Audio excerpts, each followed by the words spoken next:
Begin with the latest in the Russian investigation. Today, the first indictments from special counsel Robert Mueller were made public. Among those charged, Paul Manafort, the president's former campaign manager, Rick Gates, the deputy campaign manager, and a top official in charge of the inauguration. Now people are concerned about the implications this has on the president. So we want you to be a part of this conversation. What do you think?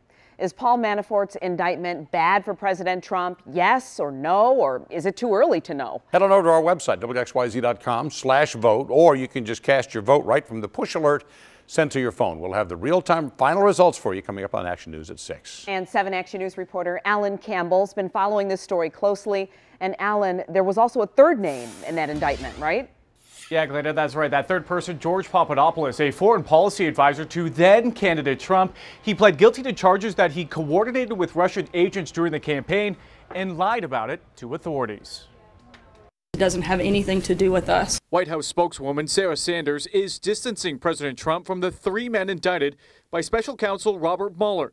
Among them, campaign foreign policy advisor George Papadopoulos, shown here with Mr. Trump in a meeting the president described as my national security team. This individual was the member of a volunteer advisory council that met one time over the course of a year. But President Trump had previously praised Papadopoulos. George Papadopoulos, he's an oil and energy consultant, excellent guy. In fact, according to the indictment, at this meeting, Papadopoulos stated he had connections that could help arrange a meeting between Mr. Trump and Russian President Vladimir Putin.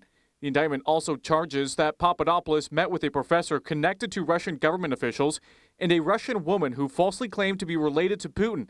But perhaps most damagingly, the indictment alleges Papadopoulos notified at least 3 senior campaign officials that the Russians had thousands of emails damaging to Hillary Clinton. Pled guilty earlier this month to lying to the FBI, made public today, on the same day that Paul Manafort, the former Trump campaign chairman, and deputy campaign manager Rick Gates pled not guilty to 12 counts, including conspiracy against the United States, false statements, and conspiracy to launder money. President Donald Trump was correct. There is no evidence that Mr. Manafort or the Trump campaign colluded with the Russian government. And the charges against the two do not directly reference allegations or collusion with Russia during the campaign. Both Manafort and Gates are being released to home confinement. The indictment alleges, however, Manafort laundered more than $18 million. And listen to this. Nearly $1 million was spent at an antique red store, $1.3 million on a lighting and entertainment company in Florida, and almost $850,000 on men's clothing at a store in New York. Manafort was released on a $10 million bond, and Gates on a $5 million bond. Reporting live in the newsroom, Alan Campbell, 7 Action News. All right, thank you, Alan. And